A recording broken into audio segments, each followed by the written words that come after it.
Hey everyone, it's Brian with GreyWolf Towers again. So today's video is going to be on this AIO. It is made by Thermalright, which is a producer I don't normally do videos for. I just don't normally buy their products. It has nothing to do with any negatives that I've heard or anything like that. When I look at their products and I look at the prices, I usually go, no, I'm not going to buy it. But in fairness, I wanted to try out one of their nicer coolers to see how it works. So I will be taking this Thermalright Frozen Warframe, or FW, 360 ARGB white cooler and trying it with a Core Ultra 7 265K and see how it compares to other coolers that I've tried to see if it maybe knocks it down a little bit. It does say online that it is LGA 1851 compatible, which doesn't really mean a whole lot since anything that fits the LGA 1700, which is the 600 and 700 series chipsets, will fit the 1851 sockets, which is the 800 series. So, but the 800 series chips, they're the same size-ish, I guess. Maybe slightly bigger, a few millimeters one way or the other. But the hot spot for where the CPU heats up is different. So the coolers tend to not be as effective if they were LGA 1700 versus LGA 1851. And it isn't a huge, massive difference. I'm using a socket 1700 CPU cooler right now on it. So the socket LGA 1851, the coolers are the same mounts, but the hot spots they need to worry about for cooling are different locations of the CPU die. And because of that, the coolers for the 1700 series sockets, they fit physically, but they don't necessarily keep it as cool as they could. When I was looking this up, it did list 1851 as compatible. I'm not seeing anything on the box itself saying that it is. However, it does list 1700 and 7000 series for the AMD side. So, but all of that aside, I wanted to try out Thermalright, see how it performs compared to some of the other brands such as Deepcool and some of the others. I've tried 2 or 3 coolers on the 265K and they do an okay job. During gaming, I doubt they're hitting higher than 75 degrees. However, I would like to see something cooler than 45, 50 during normal operation of Windows. And during those more idle time periods where it's not really doing much more than, say, surfing the web, it will hit 55 degrees, 52 degrees, stuff like that with Deepcool's AK620.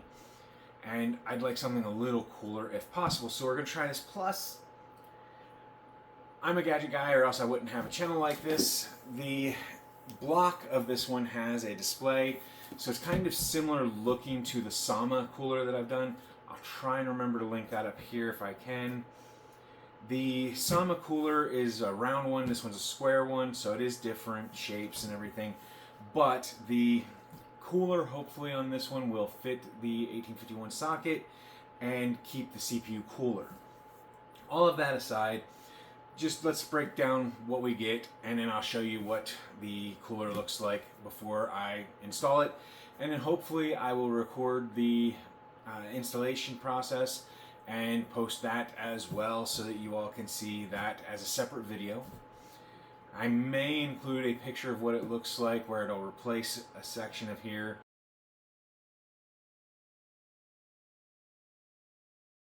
Now, the keys to this is that this specific model, one has the LCD display. It's a customizable 2.4-inch LCD display. The system is supposed to include software that you can download, I believe. I don't think it includes anything with it, that allows you to monitor performance. It has a water block panel that's exchangeable or interchangeable, however you want to word it. The fans are addressable RGB fans. However, I did already purchase separate, and I believe they're Thermalright fans as well, that were like $14 a piece. I'm actually going to do an unboxing of those next. They may be posted before this, they may be posted after. And so that one will look similar, probably slightly different. And so I may just swap them out for these out for those, since I want to keep them conforming. And I have 6 of those through the 2 boxes that were like, I want to say they were $13.80, but roughly $14, maybe 15 after tax, something like that. And so I may just swap out these 3 with 3 of those, because the system's only going to hold 6 with the cooler. So this cooler will hopefully fit on top, and as long as it fits on top, I will be happy. So there will be 2 on the side, 1 on the back. So it'll be kind of, right now they're going this way, which is wrong, so I'm going to face them this way so that it goes around. And then I'm going to put these going up, so it'll be a total of 6 fans. All of that aside, let's go ahead and take a look and see what we get with the Frozen Warframe, or FW360 ARGB white V2 cooler. It was $85-ish on Amazon. I believe with tax it came out to like 88, but my tax will be different than a lot of y'all's tax, so, and base price could be different based on where you're located, as far as if you're in the US or not. So, but let's take a look and see what Thermalright's package gives us.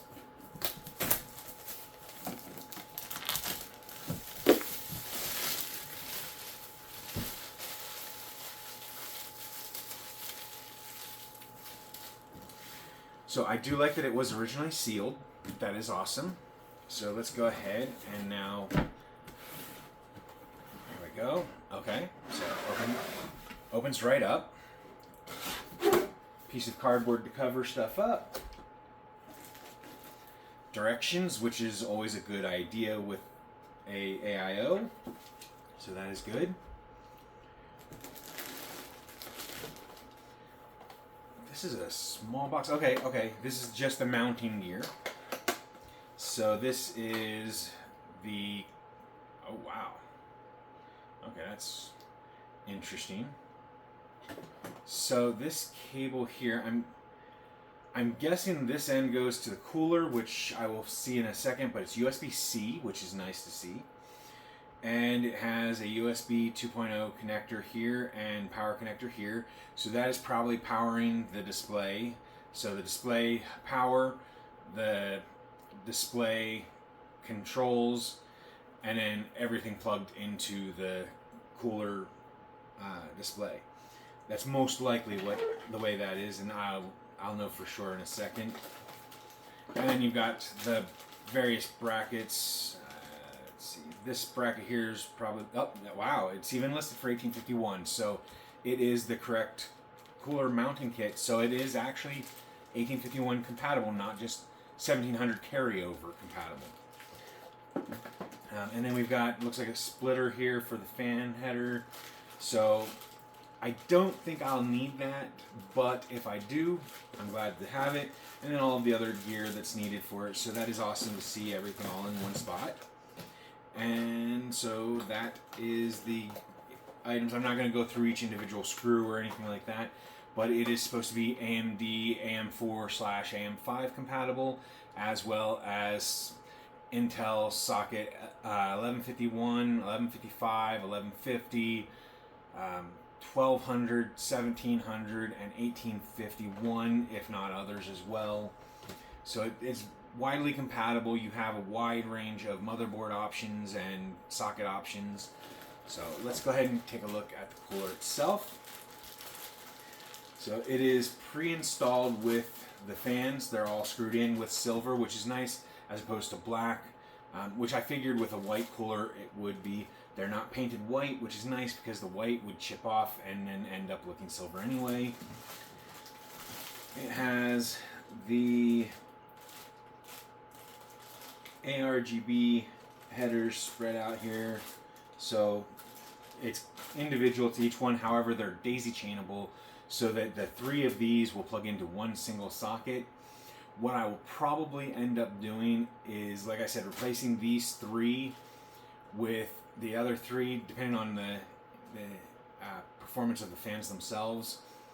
If the other ones are better than 2000 RPM, then I'll swap them out. If they're not, then I'll keep these. but these will go into one header, the other 3 will go into another header, and that way I will be able to do it. The plan is to take this cooler and basically with the front of the cooler of the case and the back of the case, to mount it like this and have it on the CPU like this.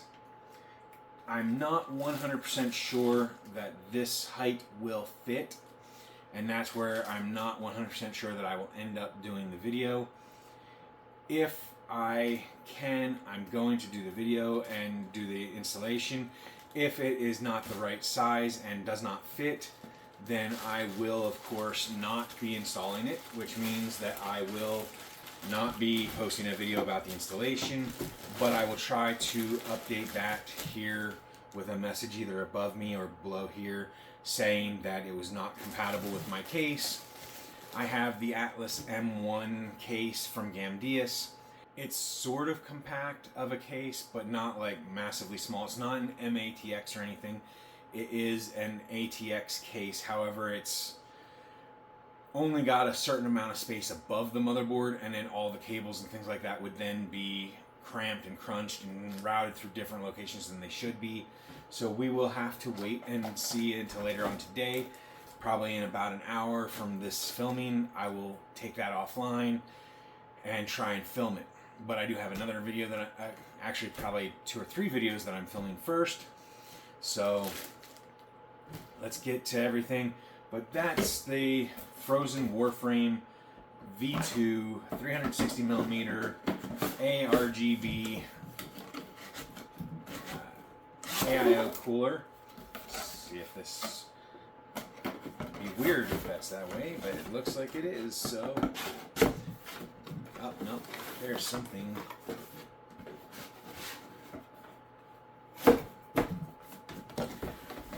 Well, it never goes back the way it's supposed to be, but I won't be needing that, so we're just not going to worry about it. But again, I hope this video helps you to decide if this is the right cooler for you on looks. I will do the installation video, and then I will try and on that one add how the performance of it is during normal play, see if it is ever telling me that it's going really high, or if it's staying really low, or if it's just staying average. Again, my other temperatures previously before this were high 40s, low 50s at idle or basic usage, and then in gaming in the high 60s to mid 70s range depending on the game and everything. So we will take a look and see what it looks like and how it performs. So thank you all for watching. Again, I hope this helps you decide if this is the right cooler for you or not. If it did, make sure you hit the like button down below.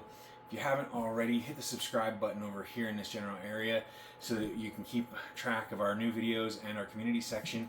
And as always, if you have any questions about the product, the channel, or myself, go ahead and leave those down below in the comments section. So thank you all for watching. Hope you have a wonderful day. Bye for now.